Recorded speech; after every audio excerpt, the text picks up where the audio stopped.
ये जो सियासी मेंढक यहां बैठ के टर करते हैं हमारी बहन मरियम औरंगजेब की तरह के, जिसको अभी तक ये नहीं पता सारा पाकिस्तान खा गई हैं, ये नहीं पता X5 और X6 क्या होती है। उनको सिर्फ ये पता है कि जैसे वो अपने शौहर के साथ बदतमीजी करती हैं और उनका शौहर उनके नीचे लगा रहता है बदतमीजी की वजह से, उन्हें लगता है कि वो मुल्क की सबसे बड़ी पार्टी के चेयरमैन के बारे में उसी तरह की, मैं माजरत चाहता हूं, वह खातून है लेकिन वो खवातीन वाला काम कोई नहीं करती और हमारी कोई खातून ऐसी है नहीं कि उन्हें जवाब दे सके। तो मैं बड़ी माजरत, हाथ जोड़ के माजरत के बाद कि उन्हें जवाब देना पड़ रहा है कि जो वो बकवास करती हैं यहां पर, मैं दोबारा कह रहा हूं, माजरत एक खातून को ये कह रहा हूं, लेकिन मेरे पास और कोई चारा नहीं क्योंकि हमारी खवातीन इस तरह की है नहीं।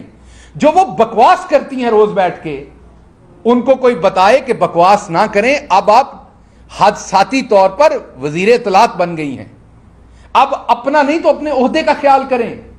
आप कह रही हैं कि इमरान खान गद्दियां ले गए हैं। इमरान खान गद्दियां नहीं लेके गए, लेकिन मेरे पास तस्वीर हैं। हमने इसलिए जारी नहीं की थी कि मजहबी मामला आ जाना था। यह अब्बास शब्बीर साहब को पता है, जो सेंटर स्क्वायर है प्राइम मिनिस्टर हाउस में, वहां से जो कलमे की कैलीग्राफी थी, आप लोग वो भी उतार के लेके गए थे। वो एक दोस्त मुल्क ने दी थी। तस्वीर इसलिए इशू नहीं की थी कि बेइज्जती होगी दोस्त मुल्क के सामने कि किस तरह के डाकू आते हैं वजीर आजम हाउस में। इमरान खान तो एक डायरी के साथ आया था और एक डायरी के साथ गया। आपने गाड़ी का इल्जाम लगाया तो बाजी बकवास साहिबा, वो गाड़ी आज भी सरकार की मलकियत है, इमरान खान नहीं लेके गया। जैसे रिटायर्ड जजेस को, जैसे और बहुत सारे इंपॉर्टेंट, इवन पुराने प्राइम मिनिस्टर्स को, जैसे एक बुलेट प्रूफ गाड़ी मिलती है, क्योंकि आम आप मार्केट से बुलेट प्रूफ नहीं खरीद सकते, उसकी इजाजत दरकार होती है, क्योंकि वो बुलेट प्रूफ, आम शहरी के लिए बता रहा हूं, हर शख्स जाके गाड़ी नहीं खरीद सकता बुलेट प्रूफ, क्योंकि इस तरह दहशतगर्द भी खरीद लेंगे तो अगर वो कहीं हमला करते हैं तो रियासती एजेंसीज अगर उन पर वापस फायर करेंगे तो बुलेट प्रूफ में बैठे होंगे।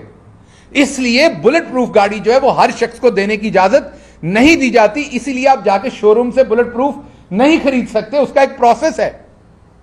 इसलिए जो साबका वज़राए आज़म है उनको बुलेट प्रूफ गाड़ी दी गई है, तो उसी तरीके से इमरान खान साहब को वो बुलेट प्रूफ गाड़ी दी गई जो उनकी मलकियत नहीं है, लेकिन वो गाड़ी सरकार की मलकियत है। उसका तमाम जो पेट्रोल है, उसकी तमाम चीजें जो है इमरान खान साहब जेब से पूरी कर रहे हैं। हालांकि अभी हम उसे इस्तेमाल इतना नहीं कर रहे, लेकिन अगर वो होगी भी तो तमाम उसका खर्चा आप लोगों की तरह नहीं है कि आप तो अपने बुजुर्गों की जो देगे हैं वो भी सरकार के खर्चे के ऊपर देते हैं, नजरो न्याज की। तो बाजी बकवास साहबा, टर करने से और बकवास करने से आपके गुनाह धुल नहीं जाने। मैं अपनी बाजी बकवास को यह कहता हूं कि आप अब वजीर ममलकत, अब वजीर इत्तलात हैं, तो कम से कम अपने नीचे इदारे का एहतराम करें। अगली बात मैं करता हूं, खाद का मैंने बता दिया। अब खाद में दिहाड़ी क्या लगेगी? खाद तो लोकली प्रोड्यूस नहीं होगी। जब आपने कारखाने बंद कर दिए, उनको गैस बंद कर दी, तो खाद होगी इंपोर्ट। जब इंपोर्ट होगी तो दो काम होंगे। मैंने आपको बताया बाहर इसकी कीमत 8,000 रुपया बोरी है, तो इंपोर्ट उसी कीमत पे होनी है। अब या तो इंपोर्ट करके 8,000 रुपया बोरी पे ये किसान को दी जाएगी, तो किसान मार दिया जाएगा। दूसरी तरफ तरीका यह होगा कि महंगी इंपोर्ट की जाएगी और किसान को सब्सिडी पे दी जाएगी। उस सूरत में मुल्की खजाने पूरे पे बोझ आएगा।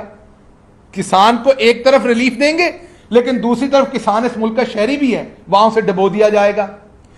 तीसरा इसमें एक और फायदा है, क्योंकि दिहाड़ीदार है ना, इनको तो पता है थोड़े दिनों की दिहाड़ी पे आए हुए हैं।